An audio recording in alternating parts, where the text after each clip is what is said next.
that. Pink spare balls, purple. I don't know where we're going with this. Let's just introduce that we're here for part 2 of the scratch title match from Bowl El Paso. 12-time champion Riley Dempsey trails right now, strike working in the 7th. And still, the reason he trails is that lane. As you can tell by his body language that he's baffled why that lane is not hooking on him. That's a ball change and everything, and he's going to... If you're out and watching this video, you're going to be very confused why Riley's now changing the score and hitting reset. But there's a reason. We're bowling our mulligan format today. Mulligan stands for do-overs. You got as many as 4 of them during the match. This is the 4th and final mulligan that Riley's had throughout the day. He only had 1 left to use in this match. He's going to use it right here. And this is actually an interesting decision by Dempsey. He's running out of frames. It's the 7th frame. And he's trailing in the match already by... what is that, 25 or so. But when you mulligan and you've only got a strike working, that's not the maximum potential value out of this. You know what I'm saying?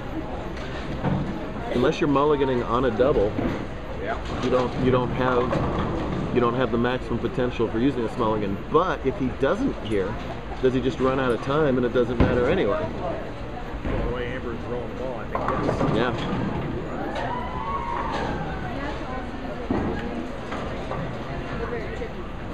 Yeah, so even though this isn't mathematically the best potential time, this might be a mandatory time for using it right here. But can he find the pocket? He's been light 3 times in a row. Well, that's why you're an all-conference bowler of the year right there. He changed back to the other ball, made a slight little adjustment to finally get that ball to face up right in the pocket, and gets a necessary double right there. Trails by 16, can cut it to 6 here. If he can make it 3 in a row on the 8th, he's looked good on the left-hand lane by comparison. He went 2-4 and then bucket, mulligan to bucket. Finally got in the zone on that right-hand lane. We got ourselves a match now. It's not a format we use a lot, but it really adds some interesting strategy.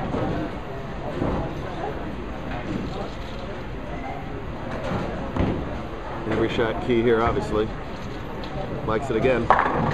Wow. Boy, we were just talking the last couple frames where we had the nice little checkup where a ball that was a little left just sat in the pocket for him. It did again, but instead got the fast 8 reaction.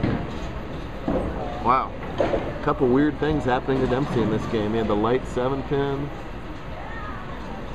A little wiggle on the right side. Tripped the 4 to his advantage.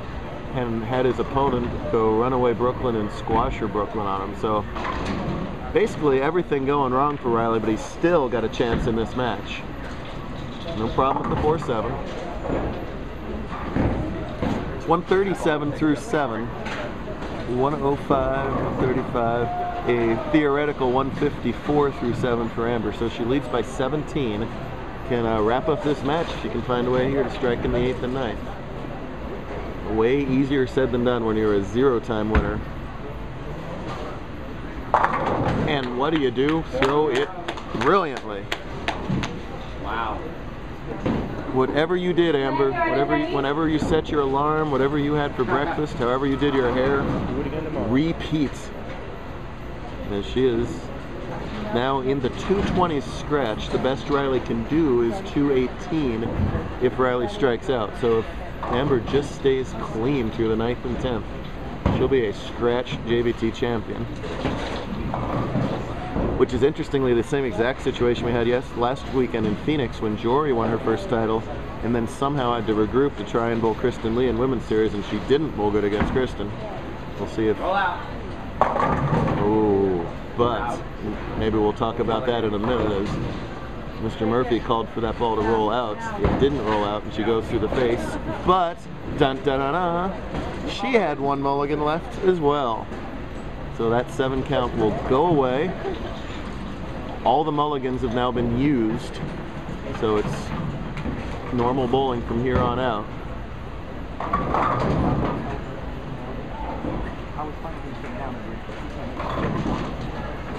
I can't speak for anybody, but I'm sure she's allowed to use it. I'm sure she was usually make any emotion. Silly enough not to use it. Wow, and jumps all over it.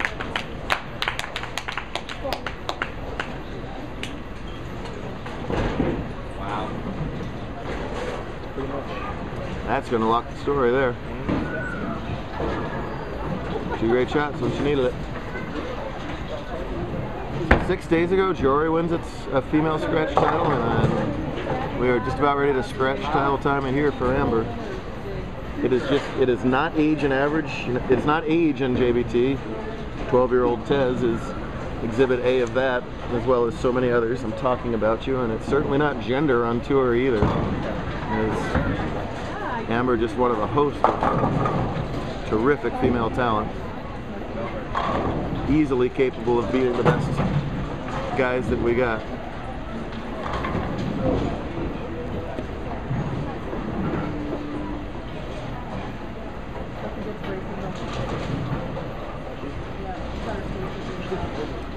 Dempsey frustrated right now, obviously, as he bowled a better game than he's getting a result for.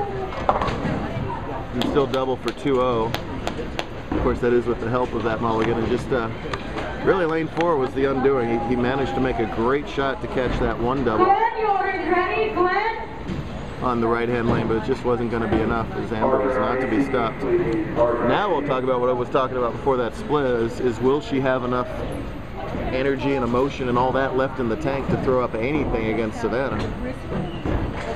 As Savannah would very much like to win Women's Series today. Of course, Amber wants to doubleheader sweep too, but the big thing was the main part. If you aren't from there, then you take a big ball.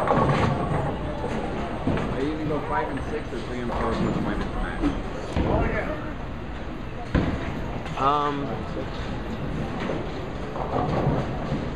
Yeah, 5 and 6 if we could, if that's okay with the center. I'll let you have it.